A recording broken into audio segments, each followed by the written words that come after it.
많고, 뭐 특히 대성불교에 들어와서는 뭐 이런 사상 저런 사상이 너무 많고 경전이 너무 많고, 불교를 한다고 하는 사람들 가만히 봐도 같은 불교를 하는 게 아니라 처음 하는 게 다 달라. 뭐 어떤 사람들은 그냥 환경, 제자 그런 속에 매달려 있고, 어떤 사람들은 또 뭐 법화경이, 일본 같은 데는 법화경이 그렇게 세고 강하고, 또 뭐 일본에서는 이제 참선이 제일이다 하면서 오로지 거기에 매달리고, 또 어떤 사람들은 그냥 기도가 제일이다 하면서 그냥 기도로 매달리고. 그래서 다 좋은데 가장 근본이 확립되어야 한다. 근본이 확립되었을 때 그 모든 불교가 되는 것이다. 근본이 전제가 안 되면은 그냥 자기 노름에 끝나고 마는 것이다. 그리고 근본이 무엇이냐? 팔전도다. 사제 팔전도다. 사제가 고집멸도지. 예. 고집멸도는 말하자면 이론이고, 이론.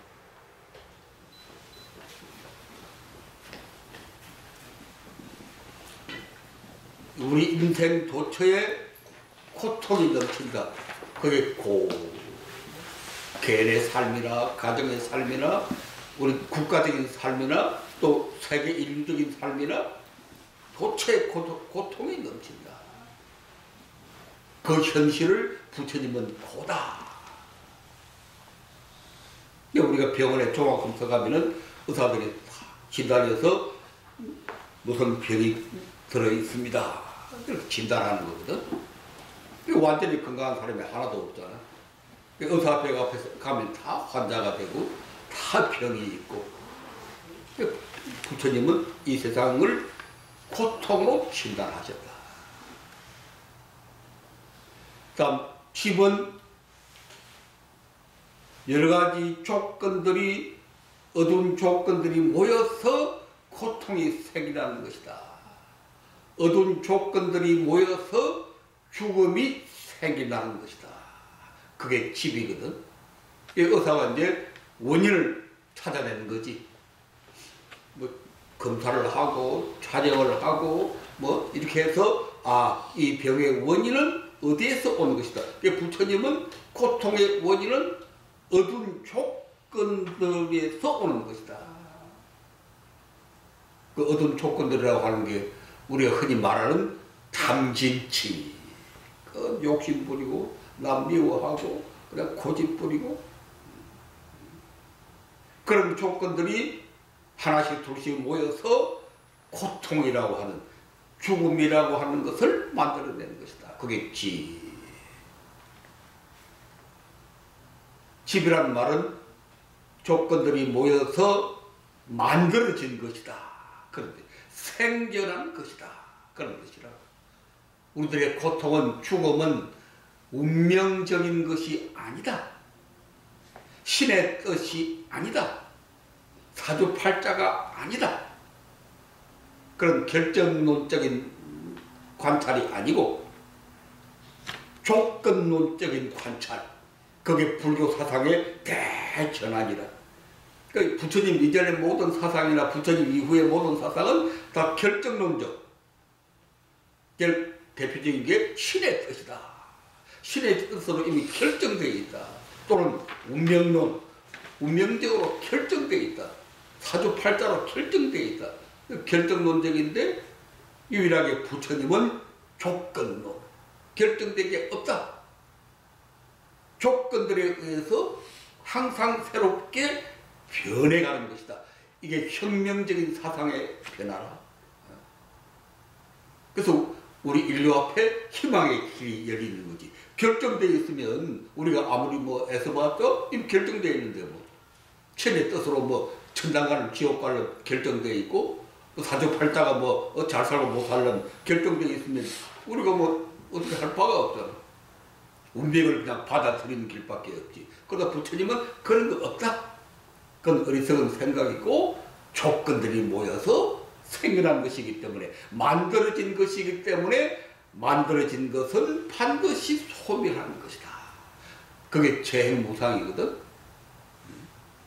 재행, 어두운 조건들로 만들어진 것들, 우리들의 고통, 불안, 정치적, 사회적인 투쟁, 이 모든 것들은 만들어진 것이기 때문에 무상한 것이다. 영원한 것이 없다. 소멸되는 것이다. 그럼 어떻게 소멸시킬 것인가? 고통을, 죽음을 소멸시키는 것인가? 그게 발전도다. 도. 이렇게 이제 사상적인, 철학적인 체계고, 사제는 그중에 핵심이 실천의 길.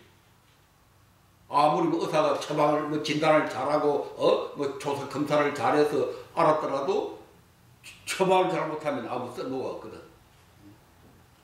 그래서 마지막으로 우리가 살아날 수 있는 처방이 팔정도라.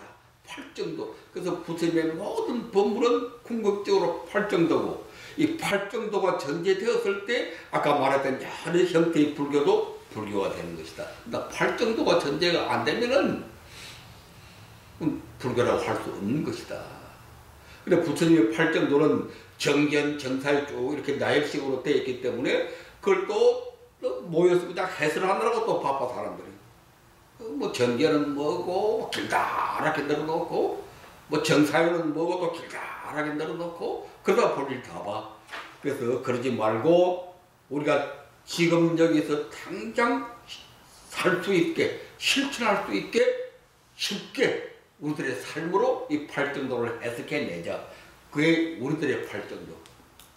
부처님의 팔정도를 지금 우리가 쉽게 살아낼 수 있도록 바꾸어낸 것, 그것이 우리들의 팔정도다.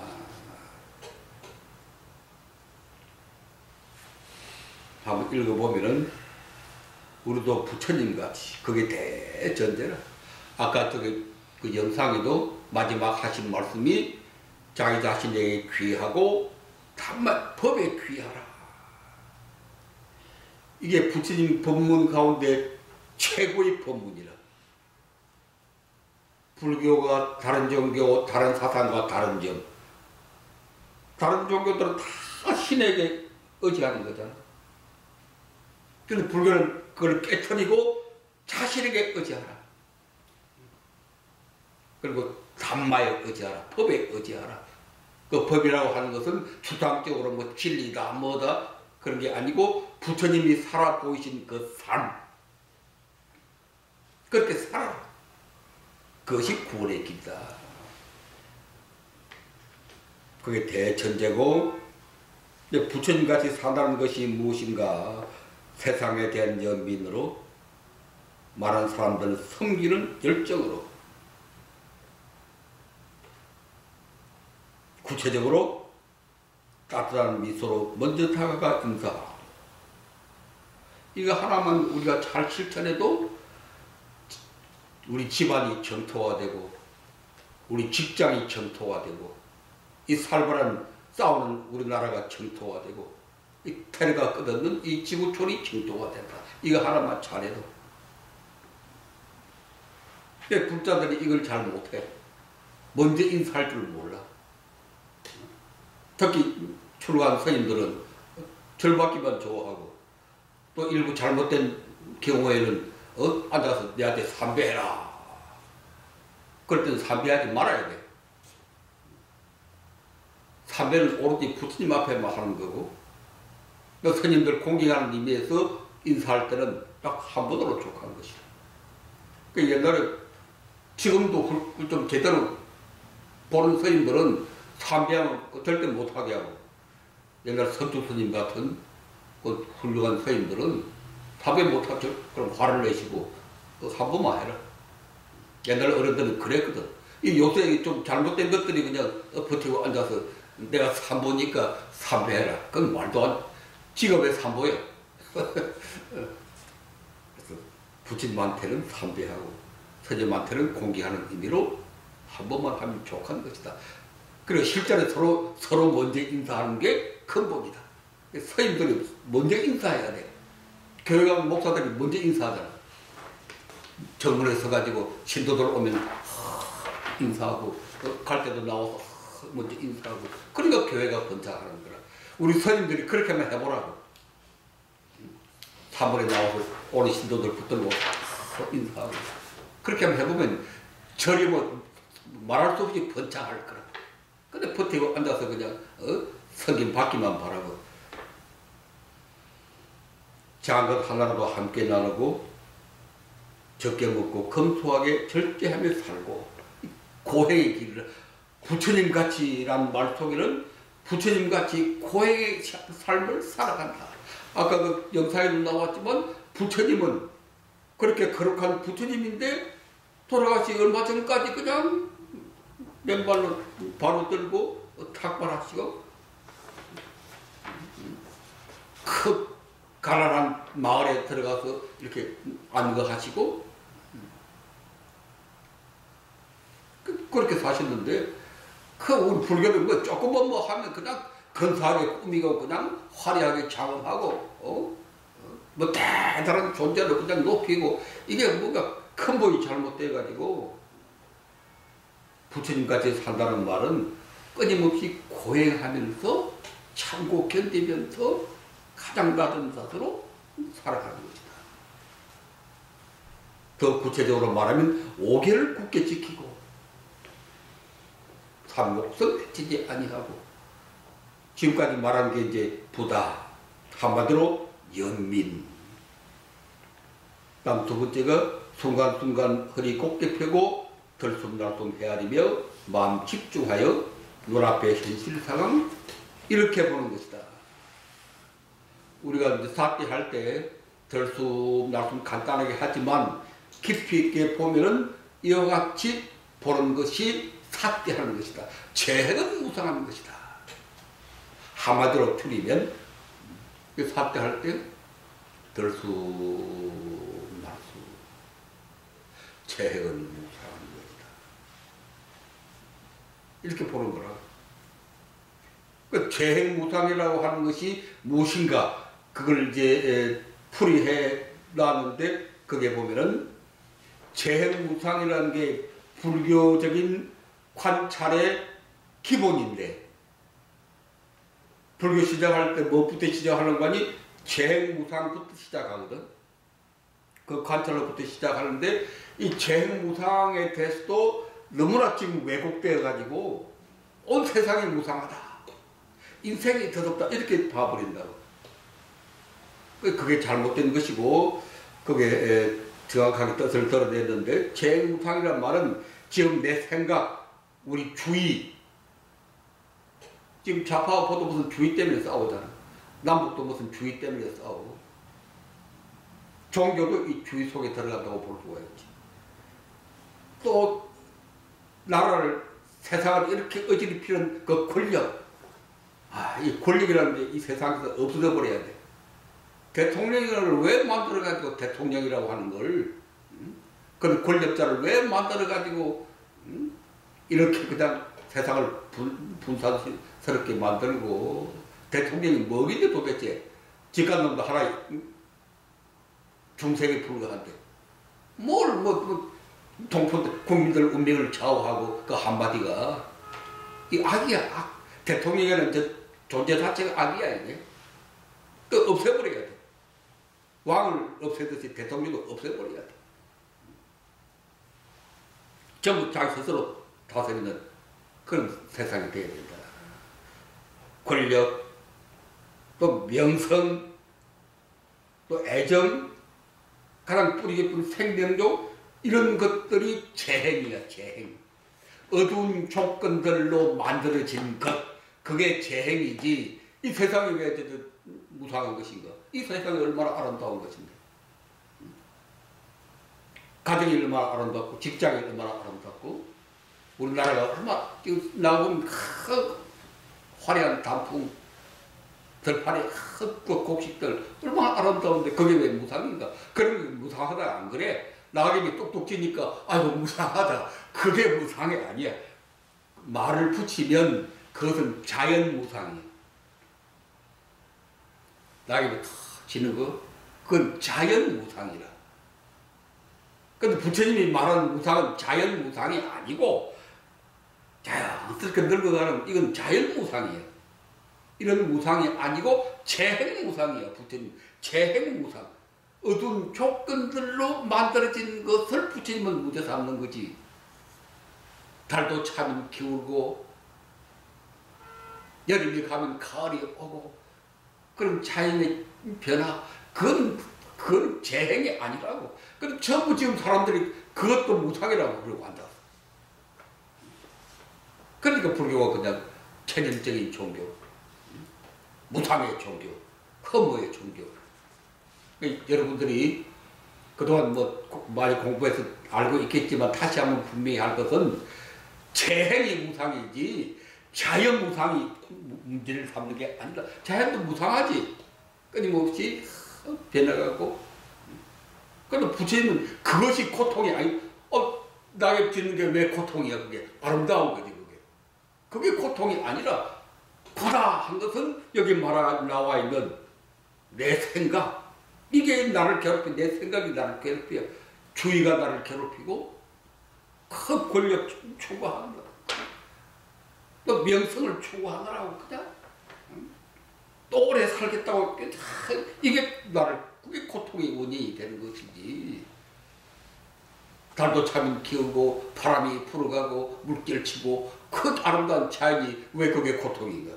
큰 착각을 하고 있다. 재행은 어두운 조건들로 만들어진 것. 예를 들어서 이런 것이다.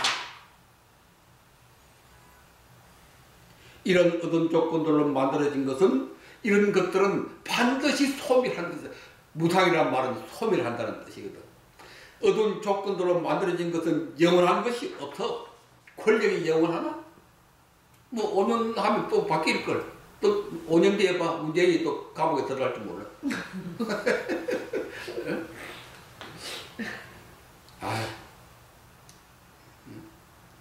명성이 영원하나? 하루아침에 그냥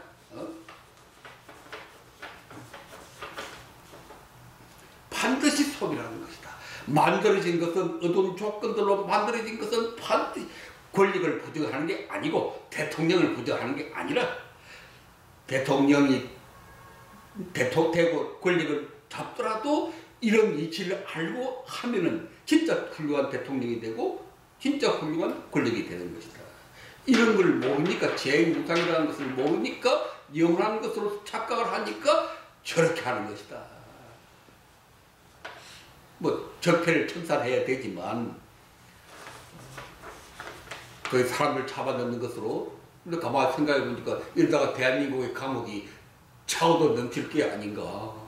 계속 잡아넣고 계속 뒤져서 그럼 당근 할아버지까지 잡아넣어야 돼. 나중에 당근 할아버지까지 잡아넣어야 돼.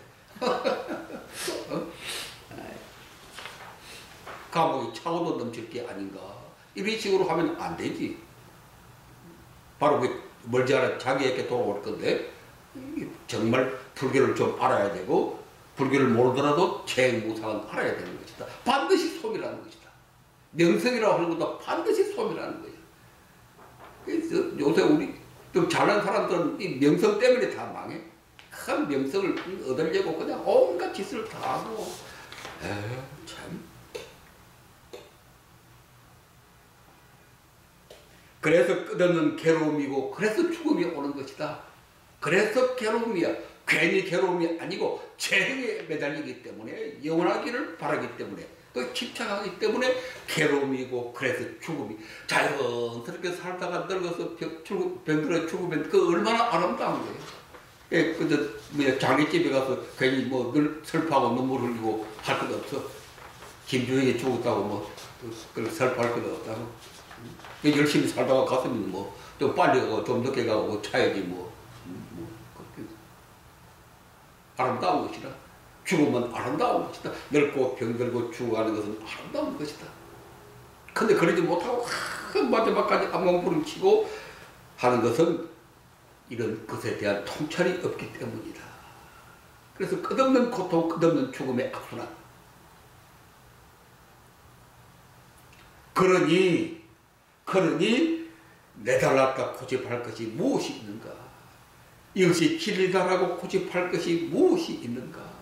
왜 이것을 내세우는가 하니 제일 어두운 조건 가운데 제일 강한 조건이 내달랐다는 고집이에요.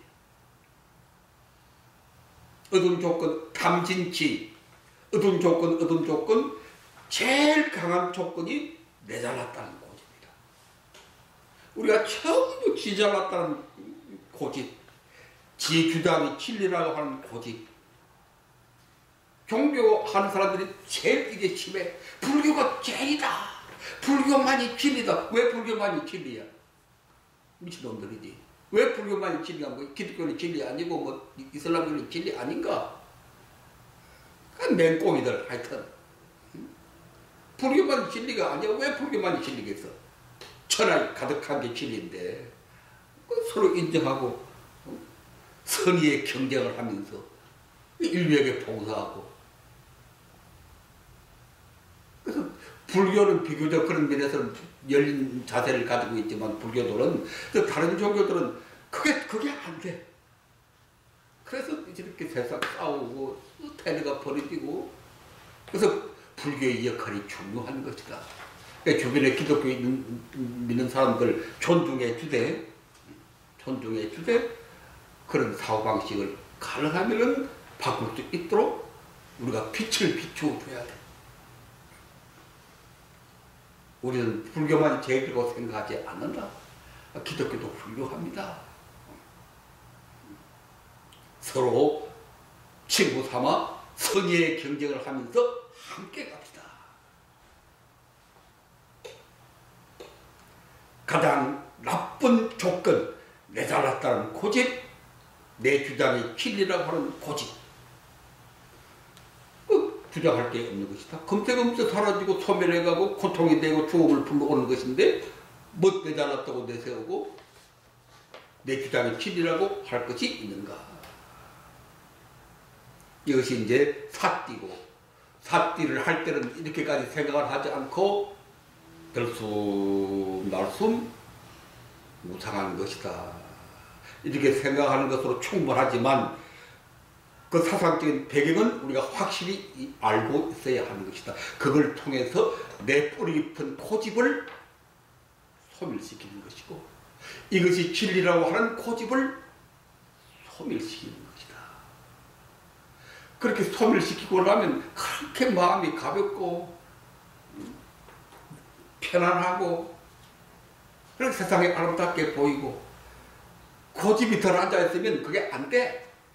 항상 불안하고 장정선 고요해.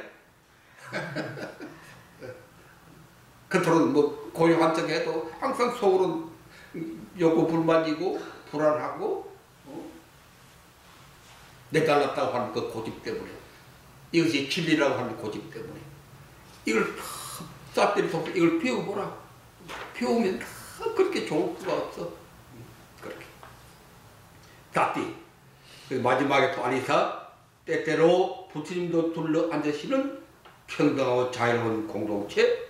우리 아리사에 이렇게 둘러 앉아서 함께 대화하고 토론하고 공감하고 합의하고 대중 울력으로 피땀 흘리며 이 세상 정의롭게 바꾸어간다. 여기까지가 이제 우리들의 팔정도니까 불교가 무엇일까? 어떻게 살아야 할까? 무엇으로서 이 세상을 구제해야 할까? 그런 문제에 부닥칠 때는 우리들의 팔정도로 돌아와야 한다. 부처님의 팔정도 정견, 정사유, 정어, 정업, 정명 그것을 우리식으로 우리들의 삶으로 풀이해낸 것이 우리들의 팔정도예요. 그러니까 하나씩 붙이면 다 거기에 해당이 돼. 제일 위에 게 정견이고 이렇게 다 해당되는데 그렇게 할 것도 없이 이것이 팔정도예요. 우리 시대 우리가 살아가는 팔정도가 바로 이 우리들의 팔정도다. 이 한 장으로 평생을 기쁜 마음으로 평화롭게 건강하게 죽을 때까지 살아갈 수 있다.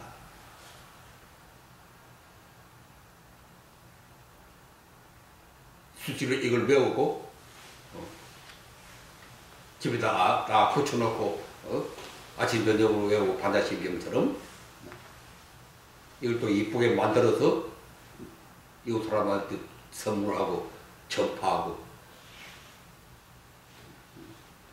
이렇게 살아가는 그 삶 자체가 대각이다. 번쩍 무슨 뭐 특별한 한 소식이 있는 게 아니라 이렇게 열심히 오늘 하루도 이렇게 열심히 살아가려고 의식하고 노력하는 그 삶 자체가 대각이다. 큰 깨달음이다. 뭐 몇십 년 앉아서